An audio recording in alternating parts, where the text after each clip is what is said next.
नमस्कार, स्वागत है आपका रिपोर्ट राजस्थान में। मैं हूं कर्णिका। तो शुरू करते हैं इस वक्त की बड़ी खबरों के साथ। डूंगरपुर जिले की धम्बोला थाना पुलिस ने कार्यवाही करते हुए सरथूना के जंगलों में जुआ खेलते हुए 9 जुआरियों को गिरफ्तार किया है। पुलिस ने मौके से 1.52 लाख नगद राशि भी बरामद की, जो जुए में दांव पर लगी थी। पकड़े गए सभी आरोपी गुजरात के अरवल्ली जिले के रहने वाले हैं, जो राजस्थान गुजरात बॉर्डर पर स्थित सरथूना के जंगलों में जुआ खेल रहे थे। पुलिस को इनकी गतिविधियों की सूचना मिलते ही त्वरित कार्रवाई करनी पड़ी। धम्बोला थानाधिकारी रिजवान खान ने बताया कि जंगल में सड़क मार्ग नहीं होने के कारण पुलिस को करीब 3 किलोमीटर तक पैदल चलकर मौके पर पहुंचना पड़ा। जब पुलिस टीम जंगल में पहुंची तो आरोपी पेड़ों के नीचे ताश के पत्तों से जुआ खेलते हुए पाए गए।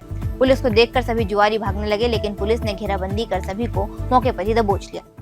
पुलिस थाना धम्बोला के अंतर्गत कल सरथूना इलाके के अंदर एक अवैध जुए के खिलाफ बड़ी कार्रवाई की गई है।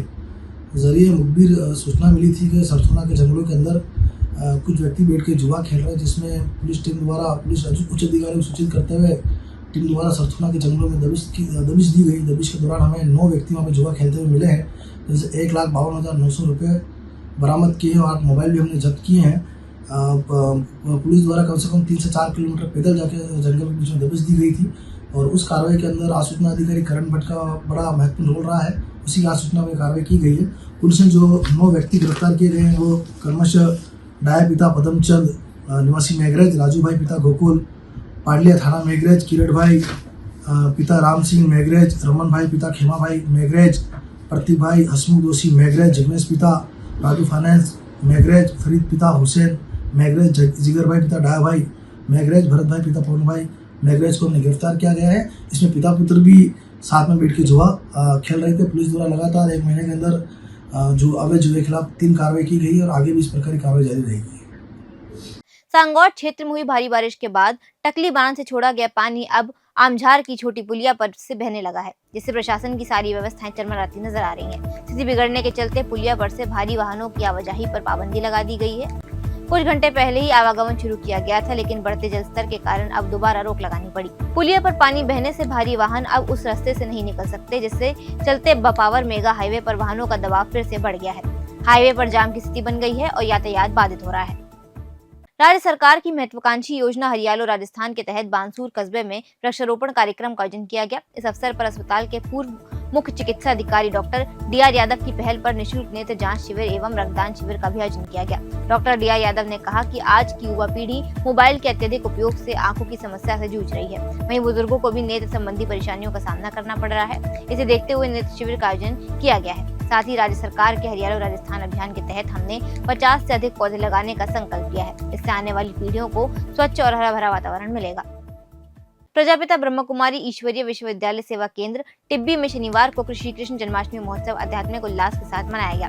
कार्यक्रम का मुख्य उद्देश्य श्री कृष्ण के जीवन, शिक्षाओं और बाल लीलाओं को जन जन तक पहुंचाना था। इस अवसर पर बच्चों ने श्री कृष्ण और राधा की वेशभूषा धारण कर मनोहारी झांकियों एवं रंगारंग सांस्कृतिक प्रस्तुतियां दी। झांकियों और प्रस्तुतियों में भगवान श्री कृष्ण के जीवन, प्रसंगों, बाल लीलाओं और शिक्षाओं को सुंदरता से दर्शाया गया। कार्यक्रम को आध्यात्मिक दृष्टिकोण से प्रस्तुत करते हुए ब्रह्म कुमारी बहनों ने श्री कृष्ण जन्म को आत्मा के पुनर्जन्म और नैतिक मूल्यों की स्थापना के प्रतीक रूप में समझाया।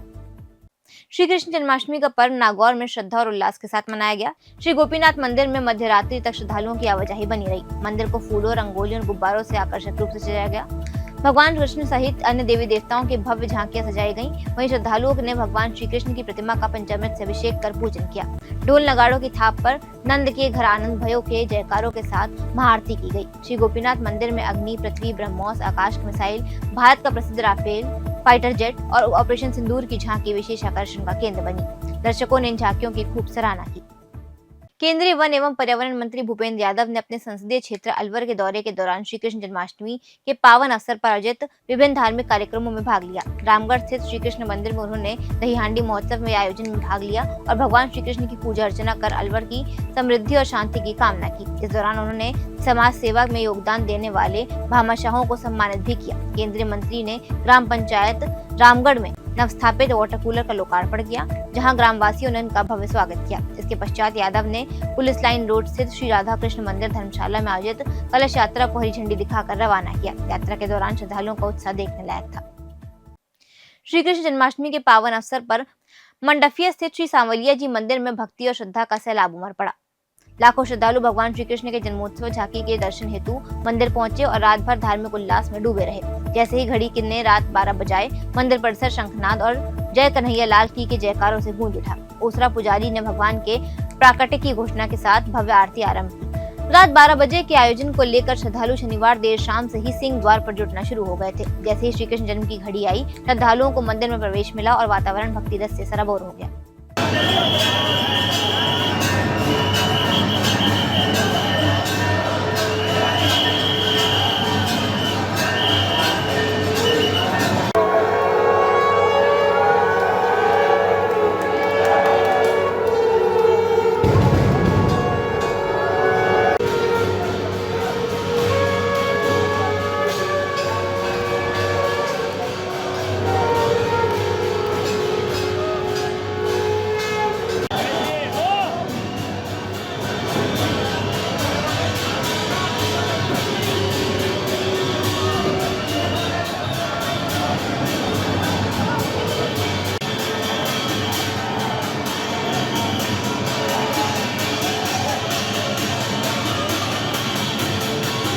ब्रह्म कुमारी संस्थान द्वारा आयोजित दादी प्रकाशमणि अंतर्राष्ट्रीय हाफ मैराथन का भव्य आयोजन आबू रोड के शांति भवन परिसर में से किया गया।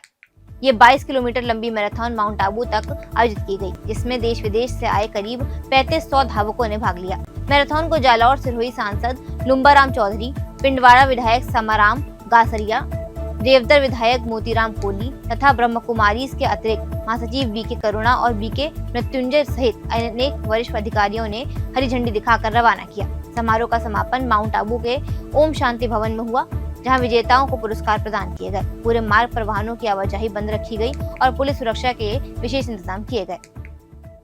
आज इस पवित्र धाम ब्रह्मा कुमारी द्वारा जो आयोजित जल दौड़ के अंदर आज देश नहीं और विदेश से भी आज 3500 लोग यहाँ पे पहुँचे और जो ये कार्यक्रम आयोजित किया उसके लिए मैं ब्रह्मा कुमारी जी को बहुत बहुत धन्यवाद देता हूँ कि जिन्होंने हमारे आदरणीय प्रधानमंत्री नरेंद्र जी मोदी जी ने पूरे देश के अंदर एक एकता का संदेश लेकर पूरे विश्व के अंदर एकता का संदेश दे रहे हैं।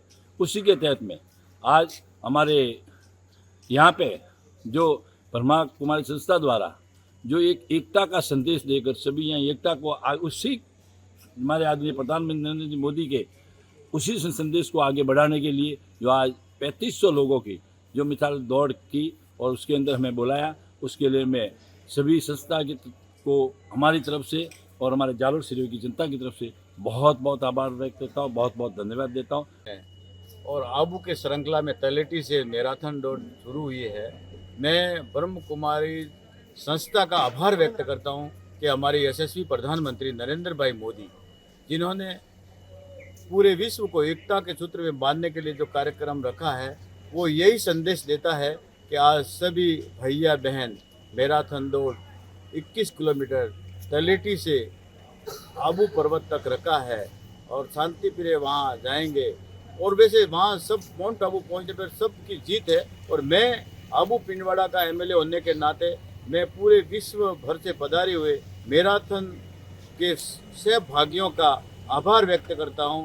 धार्मिक नगरी लोहागढ़ में आज से 24 कोसिया परिक्रमा का शुभारंभ होगा।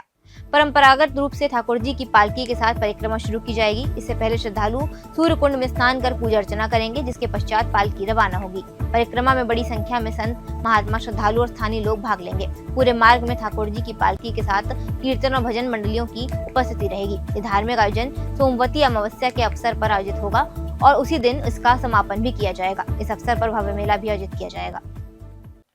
जय नारायण व्यास कॉलोनी थाना क्षेत्र में एक हैरान कर देने वाला मामला सामने आया है, जिसमें एक युवक ने बीमा कंपनी से 50 लाख का क्लेम प्राप्त करने के लिए खुद को मृत घोषित कर दिया। पुलिस के अनुसार आरोपी की पहचान मांगीलाल जयाणी निवासी श्री गंगानगर के रूप में हुई है। मांगीलाल ने 9 अगस्त 2023 को बंधन लाइफ इंश्योरेंस से 50 लाख का टर्म इंश्योरेंस प्लान लिया था, जिसकी मासिक प्रीमियम राशि 1221 रुपए थी।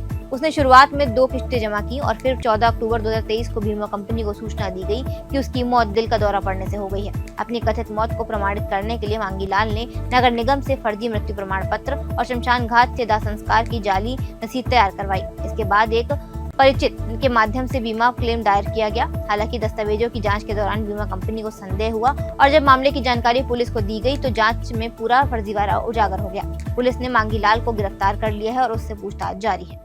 बीकानेर में एक अनूठा केस सामने आया। इंश्योरेंस का फ़ायदा लेने के लिए अपने आप को मृतक बताकर और इंश्योरेंस का फ़ायदा उठाने की कोशिश हुई। क्या केस है, बात करते हैं। गिरफ्तार किया गया है मांगीलाल, जो मुख्य आरोपी हैं। हमारे साथ हैं इस वक्त देवेंद्र सोनी, ऐसा ही उनसे बात करते हैं। सर, क्या है मामला? ये मांगीलाल जनी है, आरोपी है। इसने बंधन लाइफ इंश्योरेंस कंपनी से अगस्त 2023 को इन्होंने इंश्योरेंस करने के लिए आवेदन किया था, जिसमें इन्होंने फर्स्ट डॉक्यूमेंट रच कर इंश्योरेंस कंपनी में आवेदन में वो डॉक्यूमेंट यूज़ किए थे। और 2 महीने बाद ही इसने स्वयं को मृतक घोषित करके और अपने दूसरे मित्र के जरिए और उस अपने मित्र को अपना सगा भाई बताकर क्लेम उठाने का प्रयास किया और क्लेम के लिए इन्होंने दावा किया।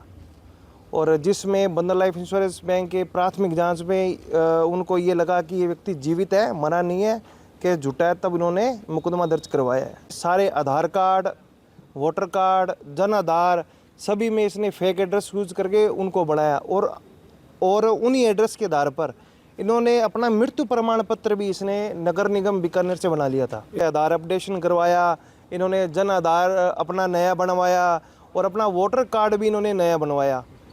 जबकि ये मूल निवासी ये नई मंडी गड़साना का है, ये वहाँ का वोटर है और इसने फेक डॉक्यूमेंट यूज़ करते हुए वोटर कार्ड भी यहीं का बनवा दिया था। मृत्यु का कारण कुछ सामने आया कि मृत्यु बताइए? जो इसने स्वयं की मृत्यु एक सामान्य हार्ट अटैक से आनी बताई थी।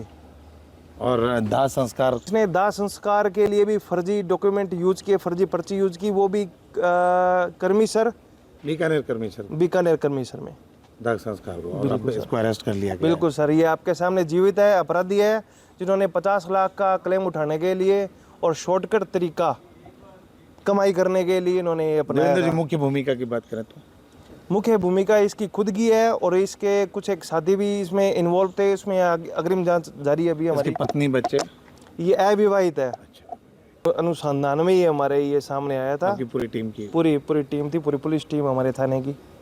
देखिए, बीकानेर में एक अनूठा मामला सामने आया। पवनपुरी में रहने वाला मांगीलाल जानी है, उसे गिरफ्तार कर लिया गया है। जहाँ तक बात करें, मृत्यु भी इसने अपने आप को बता दी थी, हार्ट अटैक से मौत बता दी। फ्यूनरल बीकानेर के कर्मीसर में हुआ। तमाम तरह की बातें हैं और बीकानेर पुलिस को एक बड़ी सफलता कही जा सकती है कि बंधन बैंक से जो इंश्योरेंस का जो फ़ायदा उठाने का जो प्रयास था, उसे कहीं ना कहीं खुलासा कर दिया। के सिंह।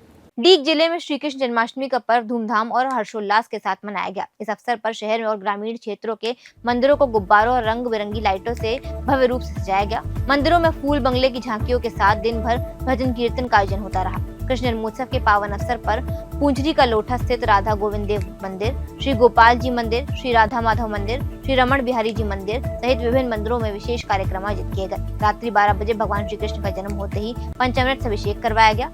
इसके बाद भव्य आरती हुई और श्रद्धालुओं को प्रसाद वितरित किया गया। बच्चों ने राधा कृष्ण, बलदाऊ, गोपी और गोपिकाओं के रूप धारण कर झांकियों में भाग लिया। इस वक्त के लिए फिलहाल इतना ही। देखते रहिए रिपोर्ट राजस्थान।